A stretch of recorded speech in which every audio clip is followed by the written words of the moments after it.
বাজারে বেড়েছে বেজায় গরম, আমি যে না দুলিয়েছি কোমর নরম। আমারই সব দোষ, পোষায় না পোষ। ওরে বাবুতে আমায় জেলে দে না রে, এখন এসেছি আমি আইটেম বোম, হাটে বাজারে আইটেম বোম। যে আলট্রা প্রো, হ্যাঁ ক্যাতাকুরানির মধ্যে এই যে একটা এনার্জি। কালকে বলেছি যে যতই কমেডি করে তুই মুখে হাসি আন, সবাই কিন্তু বুঝে যাচ্ছে তোর মা হাসিটা ফেক হাসি।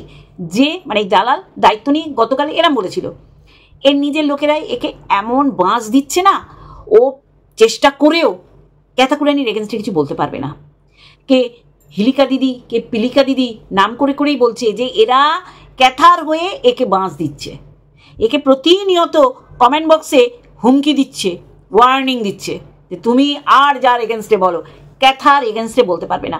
আর ও সেটা ভয় পেয়ে ক্যাথার এগেনস্টে ক্যাথার ভুল দেখলেও বলতে পারছে না। গতকাল যে বলতে পেরেছিল যে কমেডি ভিডিও করলেও তুই মুখে হাসি আনতে পারবি না, সে আজকে 180 ডিগ্রি ঘুরে গেল। কারণ ক্যাথার ভালোবাসার লোকগুলো একে থ্রেট দিচ্ছে যে তুমি ভুলভাল বলবে না, তুমি বডি শেমিং নাকি করো না, তুমি তো বডি শেমিং ভালো করে করছো। ওর বোনকেও নাকি বলে, তাই নাকি? তোর বোনকে বলিস আদামড়ি আত খাসি, তোর বোনকে বলিস গতর খাগি, বিয়ের বয়স পেরিয়ে গেছে তাও বিয়ে দিচ্ছে না তোর মা বাপে, বলিস না। কিন্তু তোর সীমার মেয়েকে বলতে হয়, তোর গীতাদির মেয়েকে বলতে হয়। তুই এগুলো বলিস তো একদিন অন ক্যামেরা বোনকে পাশে নিয়ে বসিয়ে, ভেরুটাকে পাশে নিয়ে বলিস তো যে আমি নোংরামি করি তাও তোমার কিছু বলার অধিকার নেই, সাহস নেই। আজকে তোর 180 ডিগ্রি ঘুরে যেতে হলো। কেন আমি এই গানটা দিয়ে শুরু করলাম বন্ধুরা? কারণ আজকে ওর ব্লগে বা ব্লগ চ্যানেলে কোনো ইন্টারেস্ট নেই, ক্যাতাকুরানির বলছি। তা যেটা ওর দ্বারা হবে সেটাই করছে, ঠুমকা নাচছে, খ্যামটা নাচছে, যেগুলো ওর দ্বারা হয়। এর আগের দিন সুন্দর করে বুঝিয়ে দিল যে দুনিয়াটা মামা বাড়ি, যৌবন আর সব রয়েছে, আর সেইটা আমি বিকিয়ে খাবো। সেইটাকে পিছনে ফেলে আজকে কি করছে, বাজারে ওনাকে আইটেম বোম। অ্যাকচুয়ালি ওর এই গানগুলো ওর সাথে যায়, ও যার কারণে বাড়ি ছেড়ে বেরিয়ে এসছে আইটেম বোম। আর এই আইটেম বোমের জামা কাপড় খোলার ল্যাটার তো পুরো এক্সপার্ট, সেটা বুঝিয়েছিল, যার জন্য বেরিয়ে গেছে, তাই না? যেটা সত্যি সেটা বলার ক্ষমতা এই লাতখোর দালালের নেই। সেটা আজকে পরিষ্কার করে দিল যে গতকাল যেই আমি কমিটমেন্টটা করেছি সেটা পুরোটাই মিথ্যে। কারণ ক্যাথার ভালোবাসার লোকগুলো আমাকে দেখা ছেড়ে দিয়েছে, যার কারণে আজকে বললাম যে এই যে ওর আলট্রা প্রো, এই যে ঝরে ঝরে পড়ছে ওর সেই এনার্জি কি না, ও ফিডব্যাক দিতে শিখেছে, মানে উত্তর দিতে শিখেছে। তাই ও এখন ওর মুখে হাসি চলে আসছে না, এই হাসিটা তোরা গাঁতন দিয়ে বার করিয়েছিস। মানে মানুষকে উত্তর দিতে সে যেই সব উত্তরগুলো দিচ্ছে, সমস্ত উত্তর তোকে দিচ্ছে, জানিস দালাল? তোর কপালটা এরকমই মন্দ। যাদের হয়ে দালালি করেছিস তারা তোর মুখে ভূষা কালি আর নিজেদের পটি মাখিয়ে দিচ্ছে, সেটার থেকেও বাদ যায়নি ক্যাতাকুরানি। হ্যাঁ বন্ধুরা, ঠিক তাই। ও ক্যাতাকুরানির এগেনস্টে কিছু বলারও ক্ষমতা নেই, কারণ ওর কমেন্ট বক্সে দেখুন এসে থ্রেট দিয়ে যাচ্ছে যে তুমি বডি শেমিং করো না, আর এদিকে ক্যাথাকে তুমি বলছো। ও বলছে এই মা এগুলো তো আমার বোনকেও বলিস, তোর বোনকে বলিস, আর দামড়ি আত খাসি বলিস না, তোর বোনের বিয়ের বয়স পেরিয়ে গেছে বলিস না। কিন্তু অন্য লোককে বলতে হবে বিয়ের বয়স হয়ে গেছে, ঘরের মধ্যে ল্যাপটপ নিয়ে কি করে, আর তোর বোন বাইরে বেরিয়ে করে, ঘরের মধ্যে থেকে কিছু করতে পারবে না, মানে চুমাচাটি ইন্টু গুলুগুলু বাইরে বেরিয়ে কিন্তু করতে পারে, সেটা তোর বোন করে, বুঝেছিস? পাল্টি খাওয়ার মাস্টার না, লোককে বলো পাল্টি খায়, তুমি একটা জল জানো পাল্টি মাল হতচ্ছারি। ও যা খ্যামটা ঠুমকো যা নাচছে না, এইগুলো এইরকম মেয়েরাই করে। আইটেম বোম, শরীরে যৌবন আছে, এই আছে ওই আছে, যেগুলো খদ্দের ডাকে, তুইও তো খদ্দের ডাকছিস, সেগুলো রিলস হচ্ছে। তোর এই রিলসের কমেন্ট বক্সটা একটু দেখ, ওয়াক্ত তুই পুরো এরাম করে কি ইঙ্গিত দিচ্ছিস, হ্যাঁ? আদিকালে বদ্যি একটা জিন্স পরেছিস আর ওই একই দেখতে, মানে তুই কোনো দিক থেকে আড়ষ্ট, কোনো রকম ফ্লেক্সিবল বডি না তোর, আড়ষ্টতা এরম মানে ব্যায়াম দেখাচ্ছিস, মার্শাল আর্ট দেখাচ্ছিস, সব কিছুতে একেবারে পিছিয়ে পড়া মানুষ। ও রিলসের নামে ও কাস্টমার ডাকছে, সেম গান দিয়ে কাস্টমার ডাকছে ক্যাতাকুরানি। কিচ্ছু করার নেই আর ভাই, কিচ্ছু করার নেই। ল্যাটা গেছে, বোয়াল আসবে, বোয়াল যাবে, ট্যাংরা আসবে, মানে এইরকম দীপ্তগুলো আসবে, কিছু করার নেই তো। ও তো আইটেম গালের মতন তো নাচ করতে হবে, ওর শরীরে যৌবন আছে, এইগুলো তো ওর এখন বিক্রি করে খেতে হবে। একেবারে 180 ডিগ্রি। কালকে বললো যতই তুই কমেডি ভিডিও কর, ওই হাসি তুই ফেক হাসি দিয়ে ঢাকতে পারবি না। আজকে বলছে বিশাল ইমপ্রুভ হয়েছে, বিশাল আলট্রা প্রো হয়ে গেছে, ও শুধু খ্যামটা নেচে ঘমটা নিচে খ্যামটা নাচবে। অনেক বলে দিয়েছি। হ্যালো বন্ধুরা, কেমন আছো? আশা করি তোমরা ভালো এবং সুস্থ আছো। আমিও বেশ ভালো আছি। আজকে অবশ্যই করে যেরকম একটা সুন্দর শর্টস দিলাম মানে গানের সাথে, তেমনি বলবো সন্দীপের বিষয়টা আসবে। তার আগে এই ক্যাতাকুরানির দাদার বিষয়টা বলি। দেখো, যেটা সত্যি, যেটা সবাই দেখতে পাচ্ছে, সেটা তো আমরা বলেই এসেছি। এখন এই লাতখোর দালাল বলছে, কারণ দেখো আমরা বলে এসেছি, ওই বরঞ্চ ওদেরটা ঢেকে লুকিয়ে বলে এসছে। যেমন এখন ওর ক্যাতাকুরানির মাকে নিয়ে বলতে হচ্ছে, সত্যি না, রিং লাইটে কোমর দুলিয়ে দুলিয়ে নাচছে, আবার রিলস করছে যে আমার নামে বলো, আমি সব জানি। মানে এরা যা রিলস করছে শুধু খ্যামটা ঘোমটা আর আইটেম গার্ল যৌবন, আর করছে নিন্দে। আমার নামে বলেছে, তোমার নামে শুনেছি, তোমার নামে বলেছি, আমার নামে শুনেছো। মানে নিন্দে করেছে, তোমার নামে বলেছি, আমি জানতে পেরেছি, আমার নামে বলো। এরা এর থেকে বেরিয়ে আসতে পারছে না। মানে এটা যে ওরা খুব সড়গড়, একটা মা থেকে মেয়ে থেকে ওই সরু চাকলি বউটা সবাই এই ধরনের করছে। বাবা সত্যি আমি শুধু অবাক হয়ে যাই। এর মা ওর অনুপ্রেরণা, ওর মা বলেছে এইভাবে করবি, দেখ আমি এখনো লড়ে যাচ্ছি। ওয়াক্থ ঘেন্না লাগে। এইরকমও ইনফ্লুয়েন্সার আছে আমাদের, সোশ্যাল ইনফ্লুয়েন্সার, যাদের থেকে এই সব রস কস সিঙ্গারা বলবি শিখবে, কিভাবে দেহটা, কিভাবে যৌবনটা, কিভাবে নিজের শরীরকে আইটেম গার্ল হিসাবে ব্যবহার করা যায়। আমার সত্যি অবাক লাগছে যে ফ্যামিলিটার কথা চিন্তা করতে পারছেন। দাদার মার্কেটিং তো বোন করেই দেবে, দাদার রোজগার কত, কে 30 বলেছে, সেইগুলি অন্ধ সাপোর্টার। এই যে দেখছিস না, তুই সত্যিটা বলছিস, তোর সত্যিটা বলার মুরদ নেই, তোর বীজদার ভেঙে দিয়ে গেল কে হুলিকা, সে একদম তোকে ওয়ার্নিং দিয়ে যাচ্ছে, প্রত্যেকটা কথার উত্তর কমেন্ট বক্সে দিয়ে যাচ্ছে, আর তুই ভয় পেয়ে শিটিয়ে যাচ্ছিস।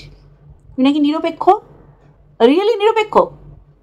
ক্যাতাকুরানির দাদার ক্ষমতা নেই ডেলি 100 টাকা রোজগার করার, বউ পালছে, বউকে নিয়ে এসছে বাবার ভরসায়, যে বাবার রোজগার আছে। ওই যে বলেছে পুলিশের চাকরি, যেরকম ঢপ মেরেছিল সন্দীপদের ক্ষেত্রে, ছেলে মেয়ে দুটোকে পুরো 420 ডিগ্রি করে বিয়ে দিয়েছে, একটা 5 বছর করে পুরো বেরিয়ে গেছে মুখোশ। আর দাদাটা হচ্ছে ধম্মের সার, কুইরা। এই কুইরার কোনো রোজগার নেই, জামাই ষষ্ঠীতে যাবে, কে করে দিচ্ছে মার্কেটিং? বোন। আর এটা ধরা খাবে বলেই মার্কেটিংটা এইভাবে দেখায়নি, নাহলে ও একটা সুতলি কিনলেও দেখায়, বুঝলেন? তাহলে এটা তো স্বাভাবিক। এটা বলে নিরপেক্ষতা এই লাতখোর দালাল দেখাচ্ছে ভাববেন না। এটা আমরা প্রতিনিয়ত বলে এসেছি। আজকে ও পাল্টি খাচ্ছে, আইটেম গার্ল হচ্ছে, যৌবন আছে, শরীর আছে, সুন্দর দেখতে। বাবা কি মাস্কা লাগালি, এই তোকে কখনো বলিনি, তুই কি মিষ্টি।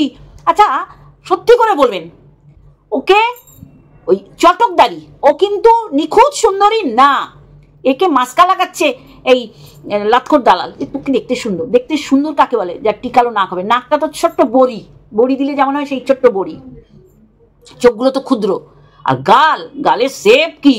আমি বডি শেভিং করছি না, আমি ওর সুন্দরটাকে বিশ্লেষণ করলাম। লাতখোর দালালের চোখে ক্যাতাকুরানি খুব সুন্দরী, তাহলে বুঝতে পারছেন সুন্দরের ডেফিনেশন কি হতে পারে। ছাড় সেগুলো, যার যার চোখে সুন্দর মাস্কা লাগাতেই হবে। দেখছেন না ওর ভালোবাসা ভিউয়ার্সরা একে জুতিয়ে যাচ্ছে, ভয়ে মুখ খুলতে পারবে না। আর দেখবেন মুখ খুলতেই পারবে না, ভালোবাসতেই পারে, কে ভালোবাসছে সে, তার ভালোবাসা আমার ভালোবাসা হতে পারে না। আমি যেটা নিজের চোখ দিয়ে দেখবো সেটাই বলবো। দেখ তোর সব কিছুর মধ্যে পাবন্দি সৃষ্টি করছে, চল ফোট। এইবার আসি সন্দীপদের ব্যাপারে। সন্দীপরা সিসিটিভি লাগাক আর না লাগাক, তোর কিরে? আমার তো ইচ্ছা করে তোদের বাড়িতে একটা সিসিটিভি ক্যামেরা লাগানো, তাহলে তোর সমস্ত কিছু ধরা খেয়ে যাবে। তুই কিভাবে শ্বশুর শাশুড়ির সাথে নির্যাতন করিস সমস্ত ধরা পড়ে যাবে, বরটাকে মারধর করিস পুরোটাই ধরা খেয়ে যাবে, একদম গ্যারান্টি সহকারে বলছি।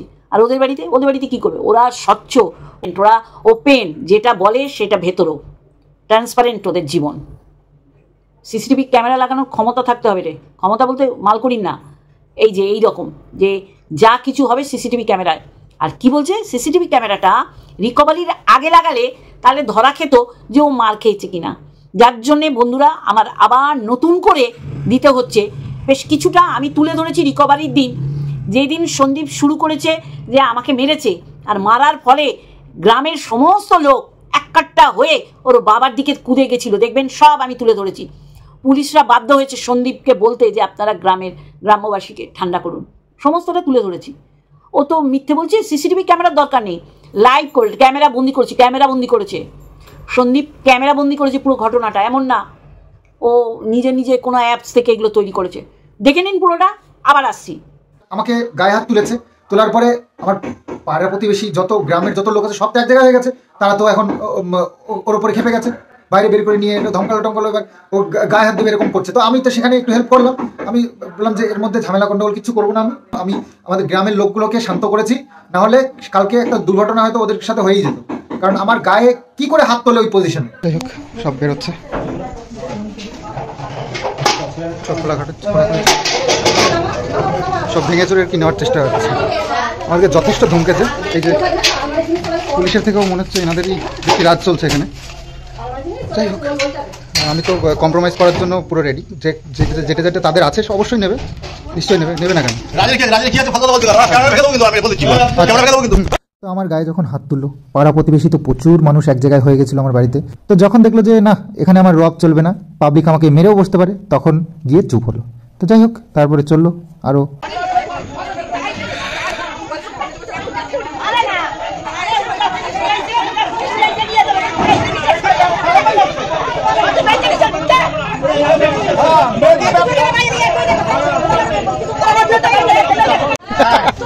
এই ফোনটার বিল পর্যন্ত আমার নামে করা, বলছে আমার ফোন না, আমি বলেছি চুপ করে চলো।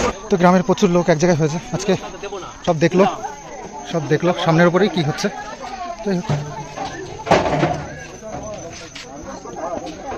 ছেলে তো আমার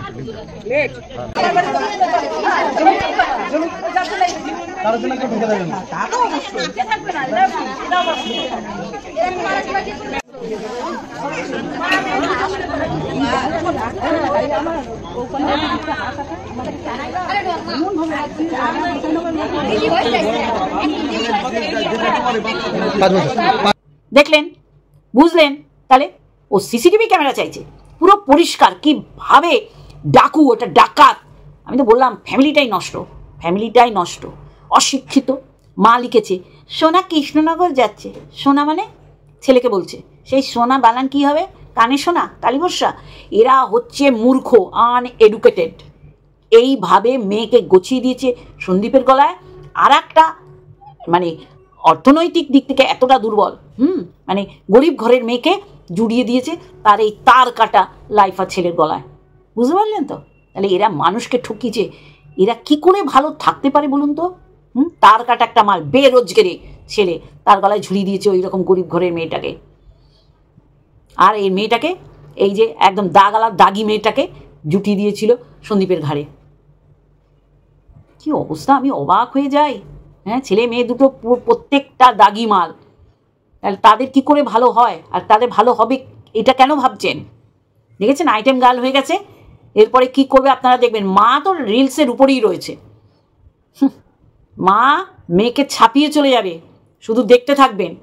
পরকীয়া আর একটা হতে চলেছে। এই লাটখোর দালাল, তৈরি থাকিস, পরকীয়া তোকে সাপোর্ট করতে হবে। আর একজন পরকীয়া করবেই, রিলসের রানী। বুঝে নিন কাকে বলছি। এ বলে আমায় দেখ, ও বলে আমায় দেখ। ল্যাটাদীপ তো যা সুখ করার সুখ করে, এবার না গেলেও কিছু যায় আসে না। ল্যাটাদীপ তো যেই কারণে পরের বউকে ভুলিয়ে, মুখ দিয়ে জামা কাপড় খুলিয়ে ছেক করে নিয়ে এসছে, যা করার, যা ফুলফিল করার করে নিয়েছে। তাহলে এ হলো বাজারিয়া, ওই যে আইটেম গার্ড, অ্যাকচুয়ালি ও আইটেম গার্ড। অবাক লাগে। হ্যাঁ, লাক্ষর দালাল ঠিক মতন ওর সমালোচনাও করতে পারছে না, ওর ভিউয়ার্সরা এসে হুমকি দিয়ে যাচ্ছে। বুঝলেন? কি হুলিকা নাম, হুলিকা। সে বলছে এই বডি শেভিং একদম করবে না, তুমি নাকি করো না। হ্যাঁ, আমার বোনকেও বলি, হ্যাঁ ওর বোনকেও বলে, আটখাসি আটদামড়ি। হ্যাঁ, বিয়ের বয়স তা, মেয়ে ছেলে, তোর বিয়ে দিচ্ছে না বলে, তোর মা বাবা বলে, তুই বলিস তোর মা বাবাকে। হ্যাঁ, ও তো আইটেম গার্লের মতো নাচ করছে। ওর রিলসগুলো দেখবেন, পুরো মনে হচ্ছে কাস্টমার ডাকছে, সেজে গুজে। পা নোংরা মেয়ে ছেলে। ও বলতে বসেছে সন্দীপের ব্যাপারে সিসিটিভি ক্যামেরা। সন্দীপরা কোনো নোংরামি করে না যে সিসিটিভি ক্যামেরায় ধরা পড়বে। কী কারণে না বলেনি তো, যে ক্যাতাকুড়ানি আনবে, ক্যাতাকুড়ানি ছেলেকে নিতে আসবে। ক্যাতাকুড়ানি ছেলেকে মনে যদি ছেলের জায়গাতে রাখতো, তাহলে ওই জন্মদিনে ছেলের জন্য 2টো কলম লিখতো কমিউনিটি পোস্টে, কিন্তু কাকে ওই কমিউনিটি পোস্টে ঠাই দিয়েছে? ল্যাটাদীপ্তকে। যে ল্যাটাদীপ্তে ল্যাটা মাছ আকৃষ্ট হয়ে আমি বেরিয়ে এসেছি, তার হাতটাই ধরেছে, সেও আমার হাত ধরেছে, দুজন দুজনকে ছাড়বো না। কিন্তু দেখো কে কোথায়। ল্যাটাদীপ্ত সুখ করে নিয়ে ছেড়ে দিয়েছে। ল্যাটাদীপ্ত ফেলিওর হয়নি। একটা ভরা সংসার, ওই ছেলে শ্বশুরবাড়িকে লাথি মেরে বেরিয়ে এসছে, বুঝতে পারছেন? শুধু আপনারা ওই যেটা দিলাম রিকভারির দিন, ওর অ্যাটিটিউড দেখবেন, ওর বডি ল্যাঙ্গুয়েজ দেখবেন, বিশাল করছে রিকভারির নামে। পুলিশগুলো যাচ্ছে তাই বলছে। এতে বুঝবেন যে এদের কিভাবে ঘেন্না পাচ্ছে। সন্দীপদের সারা গ্রামবাসী খেপে গেছিল। ওই ভক্তিকে খুঁজে পাওয়া যেত না, ওইখানে কবর খুঁড়ে একদম গেঁথে দিত, শুধু পুলিশদের জন্য বেঁচে গেছে। আবার বড় বড় ফুটানির কথা বলছে, সিসিটিভি ক্যামেরা থাকলে ধরা পড়তো। ধরা এমনিই দিয়ে দিয়েছে, সন্দীপ পুরো বুঝিয়ে দিয়েছে ভিডিও দিয়ে, তাতেও হচ্ছে না। সিসিটিভি ক্যামেরা লাগিয়েছে, বিশাল বাড়ি, চারিদিক তাদের পাঁচিল দেবে কি বিশাল জমি, 1.5 বিঘার মতন জমি, সেখানে পাঁচিল দেবে ইটেই একদম শেষ হয়ে যাবে কিনতে গিয়ে, দরকার নেই তো। তাই জন্য সিসিটিভি ক্যামেরা লাগিয়েছে, তাতেও জ্বলে পুড়ে ফেটে চৌচির হয়ে যাচ্ছে ওই জায়গা। আরে লাটখোর দালালের। হ্যাঁ, ও ছেলে নিতে আসবে, তাহলে অনেক সুযোগ ছিল। 498 কেস দিয়েছে। নোংরা, যেমন নোংরা মালকিন তেমনি নোংরা দালাল। কিন্তু দালালের ইচ্ছা থাকলেও এই ক্যাতাকুরানির এগেনস্টে একটা কথাও খরচা করতে পারবে না, কারণ ক্যাতাকুরানির ভিউয়ার্সরা এসে ওকে আচ্ছা মতন গাতন দিয়ে যাচ্ছে। ও ভয়ে মুখ খুলবে না ক্যাতাকুরানির হয়ে। তারপর তো সব আছে, সব তৈরি হচ্ছে, সব জায়গা দিয়ে তৈরি হচ্ছে। মন্দিরা একটা কি দিয়েছে, পেতাত্তা। সত্যি তাই, তুই ওয়াইটির একটা সাদা ভূতনি, পেতাত্তা, ঠিক নাম দিয়েছে। হ্যাঁ, মন্দিরাও কিন্তু জানে কিছু। বাবা ঠিক, আসলে মন্দিরা জানবে না, মন্দিরা ওকে কাছ থেকে রেখেছে না, কত বড় হারামি। হ্যাঁ, ও সোমনাথের সাথে প্রেম করার ইচ্ছা প্রকাশ করেছিল, যার জন্য মন্দিরা বলেছিল করো দিব্যাই আমার বরের সাথে। ওয়াক্থু। চলো বন্ধুরা এইটুখানি, আর একটা ভিডিওর সাথে অবশ্যই আসবো, আর রাতের লাইভে আসবো। ওকে প্রোটেক্ট করছে। হ্যাঁ, ও আইটেম গার্ল, ওই তো সব রিলসগুলো খুঁজে একদম অ্যাপ্রোপ্রিয়েট ওর সাথে যায় এমন রিলসগুলো বাড়ছে। বন্ধুরা ঠিক বললাম না? এমন রিলসগুলো ও কালেক্ট করছে, ওর সাথে যেন যায়। এইগুলোই তো দেখিয়ে খেতে হবে। কি ব্লগে দেখাবে? ওর মাও দেখাচ্ছে লাল দুটো জবা ফুল, ও দেখাচ্ছে। ওর মা রান্না করছে যা দেখাচ্ছে, ও দেখাচ্ছে। এক বাড়ির মধ্যে 2জন ব্লগার, ওকে তো আইটেম গার্ল হতেই হবে, রিলস থেকে ওর পয়সা কামাতে হবে। তারপরে এই যে দাদার 12 মাসে 13টা প্রোগ্রাম লেগেই গেছে, শ্বশুরবাড়ি যাবে, সব পয়সা বোন দেবে, এই জন্য তো বোনের সাথে রিলস করছে। চলো বন্ধুরা আজকে এইটুখানি, একটা ভিডিওর সাথে অবশ্যই দেখাবে। Love you all.